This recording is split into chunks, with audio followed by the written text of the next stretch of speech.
Okay, listen very carefully. I'm about to throw you a bone, so I need you guys to pay attention. Think of it as like a big cooling tower. Large fan, the fan draws the CO2 in, chemical reaction, and we capture the CO2. Wouldn't there be more carbon to capture by dirty, naughty factories?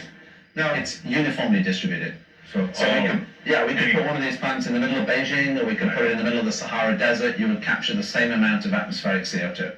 So we as a species have put it in, so we as a species should be taking it out. Well, that's our choice, but I think we have to, or find somewhere else to live. This is the fuel that we make. It looks exactly the same as any other fuel. It's very, very high chemical performance, higher performance fuel than the stuff you buy at the pumps today. So it's better than the pumps, it's carbon neutral, and theoretically it would be cheap to make because you're refining the energy that's already out there in the atmosphere. Yeah, you're using the CO2 from the atmosphere. Your only feedstock, the only thing you're consuming is renewable electricity. Right. And here's the interesting thing. A carbon neutral fuel that's compatible with any vehicle in the world today. Right. So that car you just drove up in, we could make that carbon neutral tomorrow. Wow.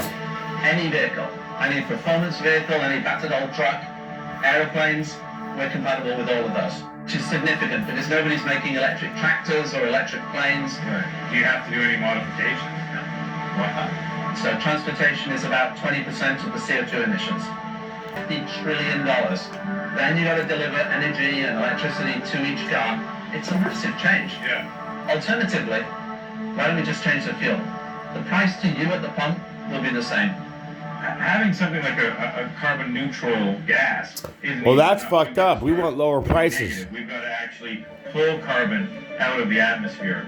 Now, can this do that, and what's the You plan? can take the CO2 generated here and bury that underground, and you get to negative emissions. Right. It's a hugely important thing. And how many do you need to scale it to get to carbon negative? You need less of these than there are power stations in the world today to net emissions out to zero. And how many is that? It's in the region of tens of thousands. If we are taking measures as we should be to remove emissions elsewhere, now you start getting to overall negative emissions from the world. They know the truth, but they do not want us to survive. This is the point of this message. To receive the world. Secondly, we've really just got to proof of concept here, and it's working. So the next step for our business is to expand across the globe, make carbon neutral fuel, and when the scientists and the governments decide that they need to do negative emissions, the technology is ready. That's bullshit.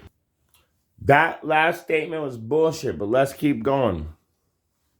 And when the scientists and the governments decide that they need to do negative emissions, the technology is ready. They're ready. Kamala told everybody to go buy electric cars because gas was getting too expensive. So being the law-abiding, lying Biden supporter that I am, I went to go buy an electric car. This morning, California announced that if you have an electric car, you shouldn't charge it because we don't have the infrastructure to support electric cars. Which is funny because they keep pushing electric cars on everybody, right? They're supposed to be better for the environment. But one time heat wave, and I can make it work? Well, that's irresponsible, California. But it's okay, guys, because I am currently charging my car at a station that is fueled by oil. Here's the green future of California.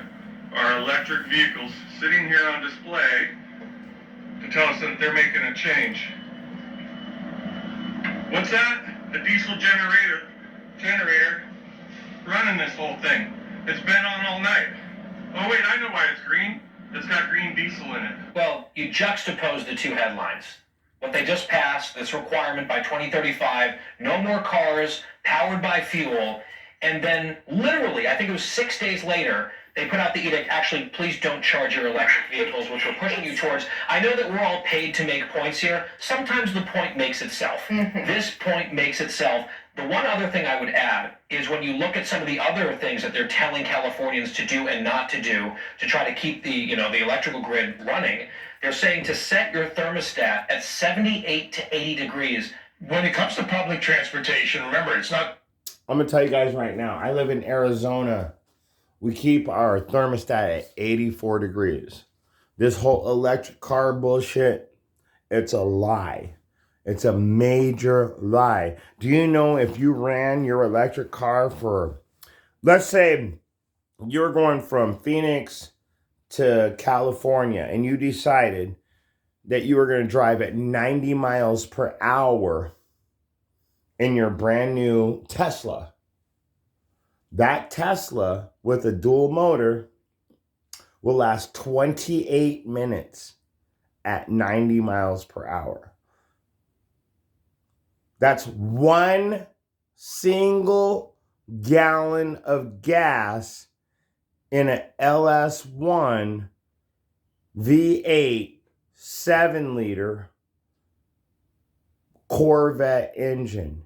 You can drive at 98 miles per hour. Actually, you drive a Corvette at 50 miles per hour for the same amount of time, 28 minutes. Actually, you'll, it's about 50 miles per hour for 28 minutes. 1 gallon of gas. Wait a second. 30-gallon tank. Think about it. That Tesla will last 28 minutes. That's what they're not going to tell you in this video. That's why I had to stop it. It'll last 28 minutes at that one right there on your screen. 28 minutes.